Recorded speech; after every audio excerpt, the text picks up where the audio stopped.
Hi மக்களே, இன்றைக்கி நம்ம மட்டன் குழம்பு தான் செய்ய போகிறோம். முருங்கைக்காய் போட்டு அதுக்கு ஒரு பாத்திரத்தில் எண்ணெய் ஊற்றிக்குங்க. எண்ணெய் சூடானா பட்டை சோம்பு போட்டு தாளிச்சிருங்க.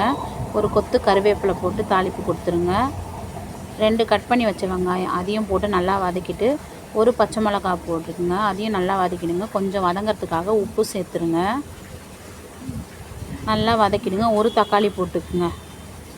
அதையும் சேர்த்து நல்லா வதக்கி விட்டுருங்க. இந்த மாதிரி நல்லா வதங்கிட்டோம். நல்லா இந்த மாதிரி வதங்கி எண்ணெய் பிரிஞ்சு வந்தோன்னா ஒரு ஸ்பூன் இஞ்சி பூண்டு பேஸ்ட், நல்லா பச்சை வாசனை போகிற அளவுக்கு இந்த இஞ்சி பூண்டு பேஸ்ட்டு நல்லா வதக்கிடுங்க. கட் பண்ணி வச்சுருக்க முருங்கைக்காயும் போட்டு இந்த எண்ணெயிலே போட்டு நல்லா வதக்கி விட்டுருங்க. கொஞ்சம் மஞ்சத்தூள் போட்டுக்குங்க.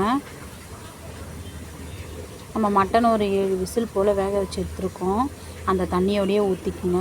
அது எல்லாத்தையும் நல்லா வதக்கி விட்டுருங்க. இந்த மாதிரி உங்களுக்கு தண்ணி போதும்னா விட்டுருங்க, இல்லை தண்ணி கொஞ்சம் வேணும்னா கொஞ்சம் சேர்த்துங்க. எனக்கு கொஞ்சம் தண்ணி வேணுனாலும் கொஞ்சம் தண்ணி சேர்த்துருக்கேன். வீட்டில் அரைச்ச மிளகாய் பொடி 1 ஸ்பூன் போட்டிருக்கேன். உங்கள் காரத்துக்கு ஏற்ற மாதிரி நீங்கள் போட்டுக்குங்க. இந்த மாதிரி கலரி விட்டுருங்க. நல்லா கொதித்து வருது பார்த்திங்களா. இப்போது கொஞ்சமாக கரம் மசாலா போட்டுக்குங்க. நல்லா கொதித்து இந்த மாதிரி வரும்போது கொஞ்சம் கொத்தமல்லி தூவி இறக்கிடுங்க. அவ்வளோதான். தேங்க்யூ ஃபார் வாட்சிங் மக்களே. நன்றி.